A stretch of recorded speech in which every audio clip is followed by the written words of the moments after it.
अस्सलाम वालेकुम स्टूडेंट्स, कैसे हैं आप सभी लोग। आज के लेक्चर के अंदर हम पढ़ने जा रहे हैं व्हाई डू एटम्स रिएक्ट। ये लेक्चर नंबर 2 है आपके प्यारे से चैप्टर नंबर 5 केमिकल बॉन्डिंग का। मेरा नाम है करतार कुमार और आप ये लेक्चर देख रहे हैं अपने प्यारे से चैनल फेडरो का मंजन पर। तो मेक श्योर आप सब लोगों को रिक्वेस्ट है कि सब लोग सब्सक्राइब कर दें हमारे इस प्यारे से चैनल को। Let's start the topic. Why do atoms react. हम पहले भी ऑलरेडी पढ़ते हुए आ रहे हैं कि भाई एटम्स रिएक्ट क्यों करते हैं, एटम्स रिएक्ट क्यों करते हैं, हम शुरू से पढ़ते हुए आ रहे हैं। हमने क्या पढ़ना है, why do atoms react, atom क्यों रिएक्ट करते हैं। This topic is 5.1। ठीक है, देखिए हम ऑलरेडी, अगर आपने मेरे लेक्चर्स देखे, हमने chapter 1, chapter 2, chapter 3, chapter 4 upload कर दिया है और बाकी सब्जेक्ट्स के भी हमारे पास लेक्चर्स आते हैं। आप वो देखते हुए आ रहे हो तो आपको आइडिया होगा कि एटम्स रिएक्ट क्यों करते हैं। मैंने अगेन एंड अगेन 4 से 5 दफ़ा बताया है। देखें, दुनिया में हर चीज़ स्टेबल होना चाहती है। दुनिया में हर चीज़ क्या होना चाहती है, स्टेबल। भाई उसको स्टेबिलिटी चाहिए। आप कमा रहे हो, क्यों कमा रहे हो, पढ़ रहे हो, स्टेबल होना है, पैसा आएगा, स्टेबल होंगे। तो why do atoms react,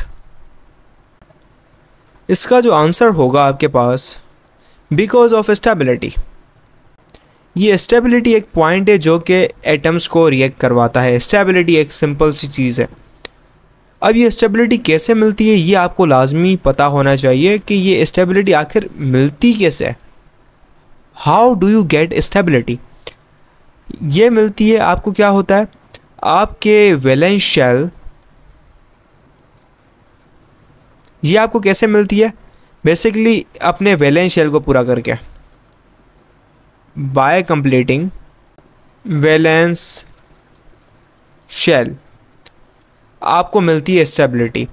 stability भाई कैसे मिलती है, मतलब कंप्लीट करोगे वैलेंस शेल को, कोशिश करो। अगर आप शुरू से देखते आ रहे आपको मज़ा आएगा। वैलेंस शेल को कंप्लीट करने से होगा क्या कि स्टेबिलिटी मिलेगी, मतलब होगा क्या। देखो, कोई बोले ना यार हैप्पीनेस कैसे मिलती है, आप बोलोगे पैसे से। मतलब सुकून कैसे मिलता है भाई, पैसे से। भाई वो कहने की बातें होती हैं, पैसा सब कुछ नहीं होता, पैसे से खुशी नहीं होती, वो भाई जिनके पास नहीं होता ना वो कहते हैं। और दूसरी बात, हकीकत में देखा जाए तो पैसा भी सब कुछ नहीं होता। सुकून एक डिफरेंट काइंड ऑफ चीज़ है, पैसा एक अलग काइंड ऑफ चीज़ है।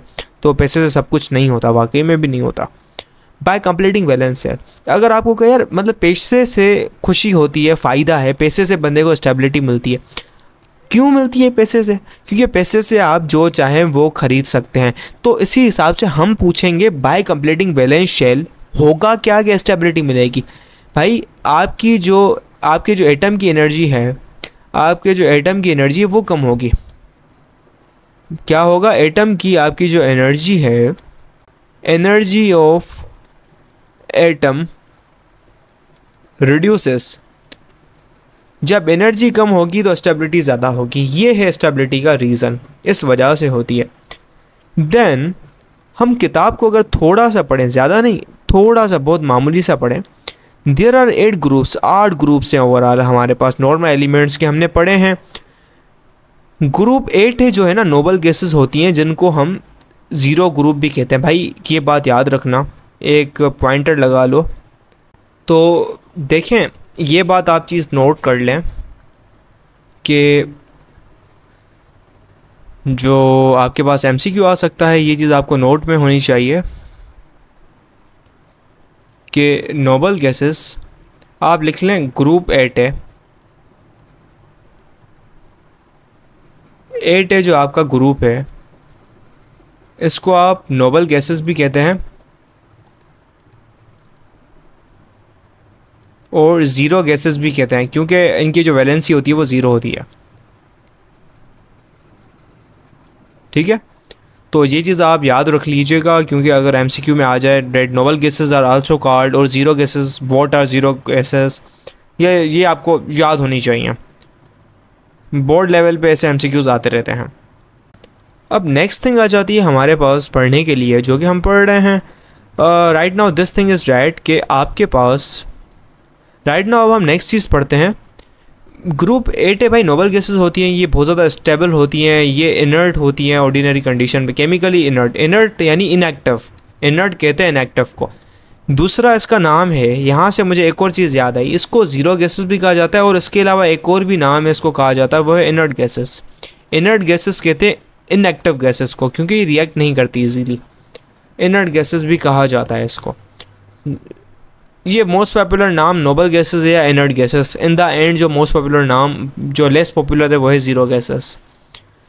Then they exist in atomic form. Basically ये मॉलिक्यूल्स नहीं बनाती, ये एटॉमिक फॉर्म के अंदर एग्जिस्ट करती हैं अकेले, ठीक है, जो कि एटमॉस्फेयर के अंदर होती है, यानी ये एटम की फॉर्म के अंदर होती हैं, ये रिएक्ट नहीं करते। ऑक्सीजन है ना, ऑक्सीजन O2 की तरह एग्जिस्ट करती है डाई एटॉमिक फॉर्म के अंदर, ये एज ए एटम एग्जिस्ट करती हैं।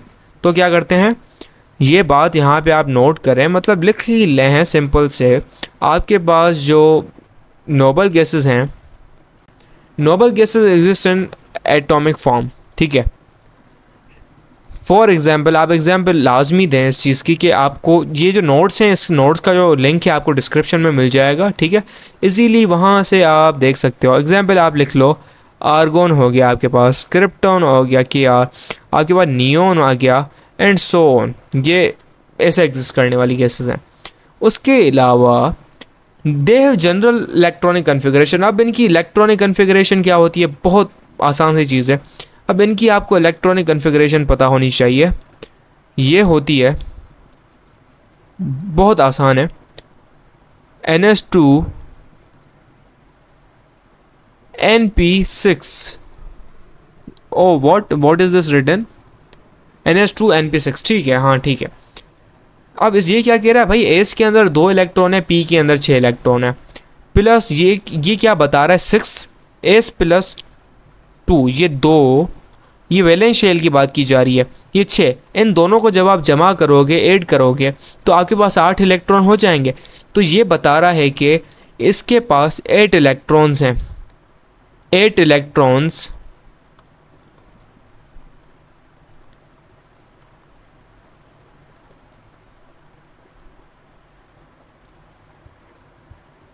इन वैलेंस शेल। सिंपल सी ये बात बताई जा रही है। अब देखो, ये जो है ना नोबल गैसेस हैं, ये बहुत ज़्यादा स्टेबल होती हैं, इनके पास एस और पी सबशेल कंप्लीट होते हैं, इसलिए उनकी रिएक्टिविटी कम होती है और इनका ऑक्टेट कंप्लीट होता है। तो ये किसी भी रिएक्शन के अंदर पार्टिसिपेट नहीं करती, केमिकली इनएक्टिव होती हैं, इसलिए इसको इनर्ट गैसेस कहा जाता है। जैसे मैंने आपको लिखवा दिया है नोट्स के अंदर, इनके पास 8 इलेक्ट्रॉन्स होते हैं, इनके वैलेंस शेल के अंदर 8 इलेक्ट्रॉन्स होते हैं। ये बात यहाँ पे लिख लो, सिंपल से बात लिख लो आप यहाँ पर, have 8 electrons in their valence shell। सबके पास 8 इलेक्ट्रॉन होते हैं वैलेंस शेल के अंदर, except helium which has 2। Helium के पास 2 होते हैं। सो आपको ये बात पता होनी चाहिए, हैव 8 इलेक्ट्रॉन। सो जो नेक्स्ट चीज़ है आपको समझने की, उनके पास 8 इलेक्ट्रॉन होते हैं, एक हीलियम एक्सेप्शन होती है जो कि डुप्लेट रूल पूरा करती है, इसलिए है उनके पास। ये नॉर्मल आपके पास इलेक्ट्रॉनिक कन्फिग्रेशन लिखी हुई है, जो कि मैंने आपको ऑलरेडी जो है 3rd चैप्टर के अंदर समझाई थी, ठीक है, 1916 के अंदर। अब बेसिकली आपके पास आ जाता है octet rule and duplet rule. अब बेसिकली स्टेबिलिटी के लिए 2 रूल्स होते हैं जो कि मतलब ये गैसेस फॉलो करती हैं। एक होता है सिंपल सा आपका जो होता है आपके पास, वो होता है नंबर 1 जो होता है, ए रूल जो होता है वो होता है ऑक्टेट रूल, आपका प्यारा सा ऑक्टेट रूल। और एक आपका दूसरा रूल होता है जिसको कहते हैं डुप्लेट रूल। ऑक्टेट रूल ये कहता है आपके पास कि जो है 8 इलेक्ट्रॉन होने चाहिए, ठीक है, कि भाई वो एटम स्टेबल होगा। भाई स्टेबिलिटी कहाँ पर होगा, स्टेबिलिटी कैसे होगी, स्टेबिलिटी कहाँ होगी, स्टेबिलिटी वहाँ होगी where octet is complete, where are at electrons in valence share. तो भाई स्टेबिलिटी कहाँ होगी, जहाँ पर 8 इलेक्ट्रॉन्स होंगे वैलेंस शेल के अंदर, ठीक है। Stability is where there are 8 electrons in their valence shell. तो 1916 के अंदर एक केमिस्ट था जीएन लुइस, जिसने एक कॉन्सेप्ट एक्सप्लेन किया 8 इलेक्ट्रॉन और 2 इलेक्ट्रॉन्स का, कि भाई वो इलेक्ट्रॉनिक रूल था जिसके अंदर रिएक्टिविटी और स्टेबिलिटी कैसे होती है वो समझाया। ऑक्टेट रूल ये होता है कि भाई 8 इलेक्ट्रॉन आएंगे स्टेबल हो जाएगा, ठीक है। हमारी ऑब्जर्वेशन थी कि भाई जिसके पास 8 इलेक्ट्रॉन है वो स्टेबल है एंड वो सिंपल रहेगा, ठीक है। जिनके पास नहीं है वो रिएक्ट करेगा और एक मॉलिक्यूल बनाएगा, ठीक है। This rule only applies to major group element, the chemical behaviour of main group elements can be predict with the help of the octet rule. भाई ये तकरीबन 95% केसेस पे काम कर रहा था, लेकिन बहुत सारे केसेस पे काम नहीं कर रहा था। This is because this rule involve s and p और electrons molecule such as oxygen, nitrogen, carbon follow the. भाई कुछ नॉर्मल जो हमारे पास 9 लेवल तक ट्रांजिशन रिप्रेजेंटेटिव एलिमेंट्स होते हैं, नाइट्रोजन, ऑक्सीजन, ये वो फलाना, तो वो ये इस चीज़ को ओबे करते हैं, ठीक है। तो यूजुअली तो अगर हम इसको रेड से लिखें तो ज़्यादा बेहतर होगा। Generally usual elements obey this rule. भाई कुछ ओबे करते हैं इस रूल को, बहुत सारे नहीं भी करते, ठीक है। देन क्यों नहीं करते वो आप आगे फर्स्ट ईयर के अंदर पढ़ोगे। अब जैसे आपके पास क्लास 9 के अंदर एग्जाम्पल है, जैसे फॉर एग्जाम्पल आपके पास सिंपल सी एग्जाम्पल है, जो आपके पास लिथियम है, lithium doesn't obey, lithium does not obey. क्यों नहीं करता, क्यों नहीं ओबे करता? Because of duplet rule. भाई इसका क्या केस है, डुप्लेट रूल है, ये डुप्लेट रूल को ओबे करता है। बिकॉज ऑफ डुप्लेट रूल ये उस ऑक्टेट रूल को ओबे नहीं करता। क्यों? क्योंकि इसके जो एक ये रहा इसके पास, ये आपके पास इसका ये रहा आपके पास स्ट्रक्चर, पहला शेल और ये इसका दूसरा शेल। तो अगर मैं थोड़ा सा स्ट्रक्चर इसका थोड़ा सा बड़े प्यार से बनाऊं,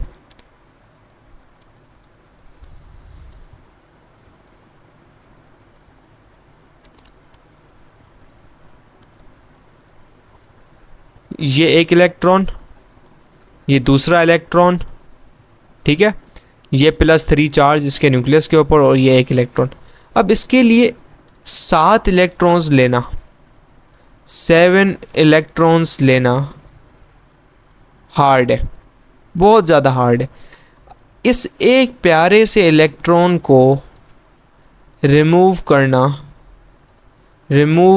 आसान है, रिमूव करना आसान है। तो ये क्या करेगा, इसको रिमूव कर देगा। अब जब ये रिमूव करेगा तब स्टेबल हो जाएगा, तो इसके पास इन द एंड कितने बचेंगे इलेक्ट्रॉन, ये 2 इलेक्ट्रॉन बचेंगे। That's why it follows duplet rule. ये क्या करता है, डुप्लेट रूल को फॉलो करता है इजीली। Got it? क्यों करता है? क्योंकि इसके लिए ये चीज़ करना आसान है।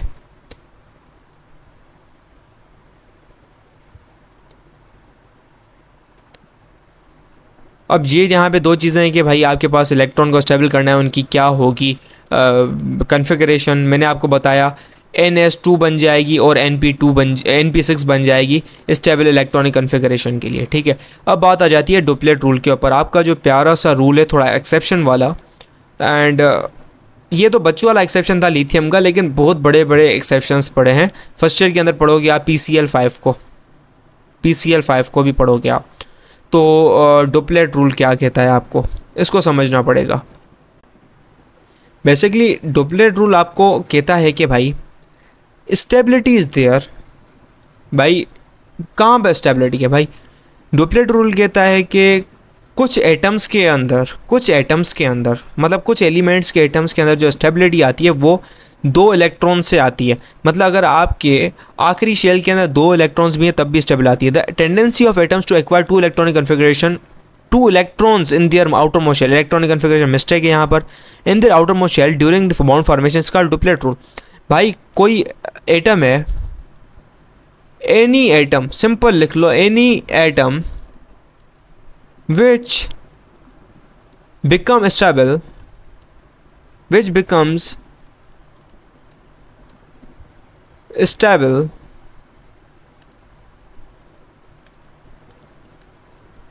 after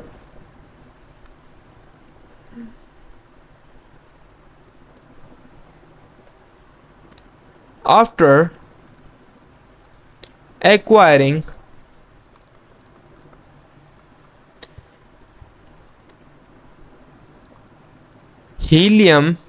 helium's large shell configuration.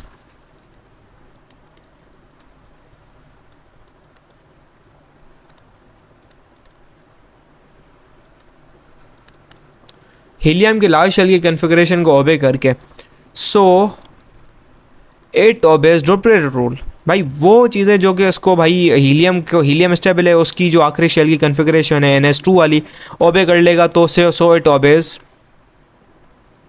Duplet rule. Simply, लंबी नहीं करनी आप लोगों ने, सिंपल, आपके नोट्स भी रेडी हो गए। डुप्लेट रूल ये था। फॉर एग्जांपल लिथियम है, लिथियम क्या करेगा, या बेरिलियम है, वो 2 इलेक्ट्रॉन छोड़ेगा, हीलियम लिथियम 2 छोड़ेगा। अब हीलियम जो है, हीलियम के पास कितने हैं, 2 इलेक्ट्रॉन है अपने आउटर मोस्ट शेल के। इट इज़ केमिकली इनर्ट, ये इनरिएक्टिव है, ठीक है। सो वो एलिमेंट जो कि इसके करीब हैं, जैसे लिथियम हो गया, बेरिलियम हो गया, बोरोन हो गया, ये कोशिश करेंगे कि भाई इसकी कन्फिग्रेशन ले लें और 2 इलेक्ट्रॉन अचीव कर लें और स्टेबल हो जाए। बेसिकली डुप्लेट रूल या ऑक्टेट रूल नहीं है। सबसे ज़्यादा जो इम्पोर्टेंट चीज़ है ना, जो इम्पोर्टेंट चीज़ है, सबसे ज़्यादा मोस्ट इम्पोर्टेंट चीज़ है यहाँ पे, इनके लिए ऑक्टेट या डुप्लेट रूल पूरी करना नहीं है। जो इम्पोर्टेंट है ना, वो है अपनी एनर्जी कम करना। इम्पोर्टेंट है एनर्जी कम करना। अब ये जैसे भी एनर्जी कम करें, लेकिन एनर्जी कम करना इंपॉर्टेंट है। जिस तरीके से भी एनर्जी कम होगी इलेक्ट्रॉन को लेके या देके, जिस तरीके कार से भी वो वाला तरीका अपनाएंगे एंड उस तरीके से वो जो है रिएक्ट करेंगे। अब जो जनरली चीज़ें हैं वो इस तरीके से रिएक्ट करती हैं, वो 8 इलेक्ट्रॉन लेके स्टेबल हो जाती हैं। तो आपको लगता है ये ऑक्टेट रूल है, लेकिन फर्स्ट ईयर के अंदर आप डिटेल के अंदर पढ़ेंगे ये चीज़ें ऐसे काम नहीं करती। तो उम्मीद है आपको एक कॉन्सेप्ट समझ आ गया होगा। और दूसरी बात, ये जो नोट्स लिखे हैं हमने बड़े प्यार से आपके लिए, ये आपको जो है वीडियो के लास्ट के अंदर मिल जाएंगे। दूसरी, आप लोगों से अनाउंसमेंट करनी थी कि हमारे ट्यूशन्स चल रहे हैं, ऑनलाइन ट्यूशन्स हैं। सो आप लोगों से एक अनाउंसमेंट करनी थी, हमारे ऑनलाइन ट्यूशन्स चल रहे हैं जूम और आपके पास मीट के, गूगल मीट्स के ऊपर। उसके अंदर हम आपको तैयारी करवाते हैं बोर्ड्स की। हमारे पास स्टूडेंट्स हैं जिनकी 99% आती हैं FBIC के फेडरल बोर्ड के अंदर, और हम तैयारी करवा रहे हैं कई सालों से। So this university is 21st globally ranking है इस यूनिवर्सिटी की। तो यहाँ के हमारे पास हैं फैकल्टी है। तो आपको हम क्या करवाएंगे, हम आपको वीकली टेस्ट लेंगे, हम आपके मंथली टेस्ट लेंगे, हर चैप्टर के बाद टेस्ट लेंगे, हम आपको होमवर्क देंगे, असेसमेंट्स देंगे, हम आपको जो है बाकी नोट्स देंगे, हम आपको टारगेट पेपर देंगे, हम आपको गेस्ट पेपर्स देंगे कि आपके बोर्ड के अंदर क्या आएगा, और इसके ऊपर आप वर्किंग करके आप अपने आप को इम्प्रूव कर सकते हैं। इसीलिए हमारे ट्यूशन्स होंगे, हम आपके ऊपर 100% काम करवाएंगे। हर लेक्चर के आखिर में 5 MCQs आपको हल करवाए जाएंगे, जैसे आपकी ग्रिप बनती जाए। हम आपको यूनिवर्सिटी के तरीके से प्रिपेयर करवाएंगे, हम आपको शॉर्टकट्स देंगे जो कि मतलब आप नहीं कर पाओगे। देखो ऑनलाइन इतना मटेरियल नहीं है, लाइव ट्यूशन हम देते हैं, बहुत ज़्यादा कम फी है। ग्रुप बैचेस भी चल रही हैं, हमारी 3 बैचेस चल चुकी हैं एंड चौथी बैच अब चलेगी। और हमारे पास 1-on-1 भी है, मतलब अकेला बच्चा भी पढ़ सकता है। वो बच्चा जो अकेला पढ़ना चाहता है स्पेसिफिकली, उसको भी पढ़ाते हैं हम, ठीक है। प्राइवेट ट्यूशन्स 1-on-1 भी चल रही हैं। तो आप जाके ये स्क्रीन पे नंबर नज़र आ रहा होगा, वहाँ पे कांटेक्ट करो, मैसेज करो, बोलो हमने ऑनलाइन ट्यूशन पढ़नी है। सब्जेक्ट कौन से हैं, क्लास कौन सी है, क्लास 9 से लेके 12 क्लास तक, 9, 10, 11, 12, bio, chemistry, physics, math, computer science, English, 6 के 6 सब्जेक्ट्स हैं। बेहतरीन उस्ताद हैं, आपको फैकल्टी मिलेगी, आपको हर चीज़ मिली जाएगी। और जो आपके मार्क्स की जो गारंटी है वो हम लेते हैं, फेडरल का मंजन आपको लेगा जो है। तो जल्दी अपने आप को रजिस्टर करवाओ और बोर्ड्स के अंदर 99% हासिल करवाओ, ठीक है। सो मिलते हैं नेक्स्ट लेक्चर के अंदर। वंस अगेन चैनल को सब्सक्राइब कर लीजिएगा। तो बाय बाय, अल्लाह हाफिज़, कीप लर्निंग, कीप एक्सप्लोरिंग।